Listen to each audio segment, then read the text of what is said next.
Hello বন্ধুরা, আসসালামু আলাইকুম। কেমন আছেন আপনারা সবাই? আশা করি অনেক অনেক ভালো আছেন। বন্ধুরা, আজকের ভিডিওটিতে আমি আপনাদের সাথে মাইক্রোসফট ওয়ার্ডের আপনার 4টি ট্রিক্স আপনাদের সাথে শেয়ার করব। আশা করি এই 4টি ট্রিক্স আপনাদের প্রত্যেকের উপকারে আসবে এবং ভালো লাগবে। তো বন্ধুরা, আমরা বেশি কথা না বলে আমাদের ট্রিক্সগুলো আমরা দেখা শুরু করব এবং সেই ট্রিক্সগুলো কি আমরা ধাপে ধাপে প্র্যাকটিক্যালি দেখব।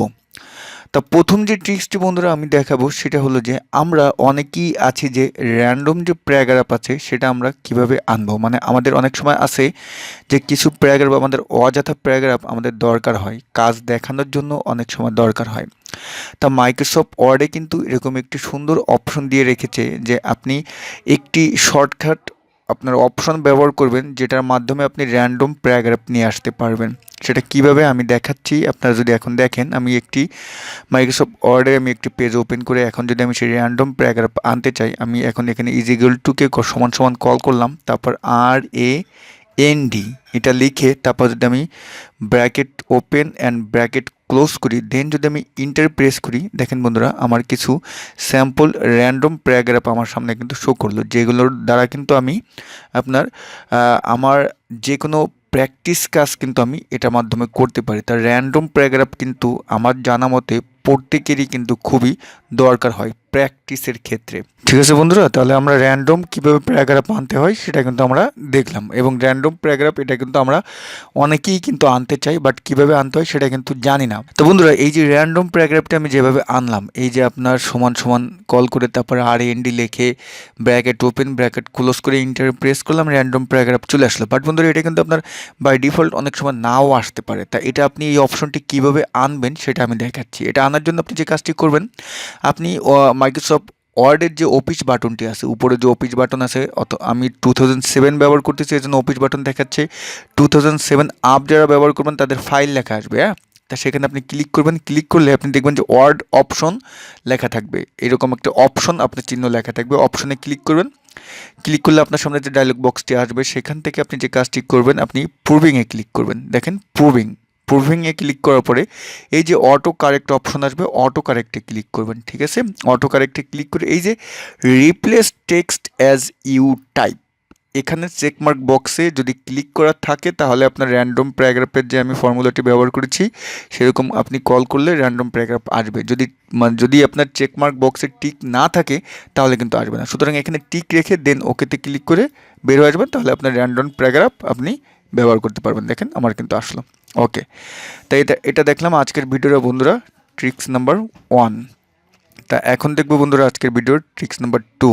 সেটা হলো যে আমরা অনেক সময় আছি যে আমি যদি আবার একটু র্যান্ডম প্যারাগ্রাফ কিছু আমি কল করি, দেখেন আপনাদের বোঝার সুবিধার্থেই দেখেন র্যান্ডম প্যারাগ্রাফটি আপনার কেন দরকার হয় আমি কিন্তু এখনই দেখাচ্ছি। আপনি কাউকে বোঝাতে গেলে তখন কিন্তু এটা দরকার হবে। যে বন্ধুরা দেখেন আমার ডিসপ্লেতে আপনারা দেখতে পাচ্ছেন যে আমার র্যান্ডম কিছু প্যারাগ্রাফ আছে। এখন এগুলো আমি চাচ্ছি যে এই যে প্যারাগ্রাফটি আছে, এই যে আপনার এটার আমি চাচ্ছি যে ফন্ট সাইজ বড় করতে। তা আমরা স্বাভাবিকভাবে শর্টকাট ওয়েতে কিন্তু কীভাবে বড় করতে হয় এটা কিন্তু আমরা অনেকে জানি না। আমরা এটা সিলেকশন করে দেন উপরে গিয়ে কিন্তু আমরা বড় করতে পারি, বাট শর্টকাট ওয়েতেও কিন্তু আপনি সিলেকশন করে আপনি বড় করতে পারবেন। আমি ডাবল ক্লিক করে প্যারাগ্রাফটাকে সিলেকশন করলাম। সিলেকশন করার পরে আপনি কিবোর্ড থেকে আপনি কন্ট্রোল স্কোয়ার আপনি ক্লোজ বাটন প্রেস করবেন। কন্ট্রোল স্কোয়ার ক্লোজ বাটন, দেখেন কন্ট্রোল স্কোয়ার যে ক্লোজ বাটনটি আছে আমি প্রেস করতেছি, দেখেন আমার আস্তে আস্তে কিন্তু ফন্ট সাইজ আপনার বড় হচ্ছে। ঠিক আছে, তো এখন করে বড় করা দেখলাম। এখন এটা আমি ছোটো করবো কীভাবে, ফন্ট সাইজ কীভাবে আপনি শর্টকাট ওইটা ছোটো করবেন, এটা বন্ধুরা সেম একই। আপনি কন্ট্রোল বাটনটি প্রেস করে আপনি স্কোয়ার ওপেন বাটনটি প্রেস করবেন, দেখেন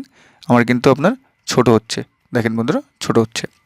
তা আশা করতেছি কিভাবে আপনি আপনার প্যারাগ্রাফকে আপনি ফন্ট সাইজকে আপনি ছোট বড় করতে পারবেন শর্টকাট ওয়েতে, সেটা কিন্তু আজকে আপনারা শিখে গেলেন। কন্ট্রোল স্কোয়ার ওপেন এবং প্লাস বাটনের সংযুক্তিতে আপনি আপনার যে প্যারাগ্রাফটি আছে আপনি সেটাকে অর্থাৎ ফন্ট সাইজকে আপনি ছোট বড় করতে পারবেন। ঠিক আছে, তাই এটা দেখলাম আমরা ট্রিক্স নাম্বার 2। তাই এখন দেখবো বন্ধুরা আজকের ভিডিওর ট্রিক্স নাম্বার 3। ট্রিক্স নাম্বার 3টি হলো বন্ধুরা, আপনারা দেখতে পাচ্ছেন যে আমার এখানে কিছু আমি আপনার সূত্র দেখাচ্ছি। আমাদের অনেক সময় আছে যে মাইক্রোসফট ওয়ার্ডে আমরা যারা অনেক কিছু লিখতে চাই, আমাদের অনেক সময় আছে আমাদের কিছু আপনার নোট করতে হয়, হ্যাঁ। সেই নোটের ক্ষেত্রে কিন্তু আমাদের ফর্মুলা বা সূত্র আমাদের এগুলো ব্যবহার করতে হয়। তা দেখেন এই যে আমরা যে সূত্রটি আছে, অনেক সময় আছে যে এই যে এ স্কোয়ার, এটা কীভাবে করতে হয় এটা কিন্তু আমরা অনেকেই জানি না। ঠিক আছে, দেখেন এই যে আমি এ স্কোয়ার কিন্তু করলাম, কিন্তু এই যে আমি সামনে যে আপনাদের দেখানোর জন্য আমি এ স্কোয়ার অর্থাৎ A2 আমি লিখলাম। হ্যাঁ, লেখার পরে এখন আপনি এ স্কোয়ার কীভাবে করবেন বন্ধুরা, এই যে 2 এটাকে সিলেকশন করে এটাকে সিলেকশন করবেন, সিলেকশন করে কিবোর্ড থেকে কন্ট্রোল শিফট বাটনটি প্রেস করে উপরের যে আপনার নাম্বার বাটনগুলো আছে 1 2 3 4, তার যেখানে আপনি প্লাস বাটনটি আছে, যেখানে ইজিক্যাল টু আছে, ইজিক্যাল টু যে প্লাস বাটনটি সেটা আপনি প্রেস করবেন, আপনার দেখেন স্কোয়ার হয়ে যাবে। কন্ট্রোল শিফট প্লাস উপরের প্লাস বাটন, দেখেন আমার স্কোয়ার হয়ে গেল। ঠিক আছে, দেখেন নিচেরটাও যদি আমি করি এরকম সিলেকশন করে কন্ট্রোল শিফট উপরের যে প্লাস বাটনটি সেটা দেখেন আমার হয়ে গেল। নট ডান পাশের নাম্বারের প্লাস বাটন না, উপরের কিবোর্ডের উপরের যে প্লাস বাটন। ঠিক আছে, আমি সিলেকশন করলাম কন্ট্রোল শিফট প্লাস, দেখেন হয়ে গেল।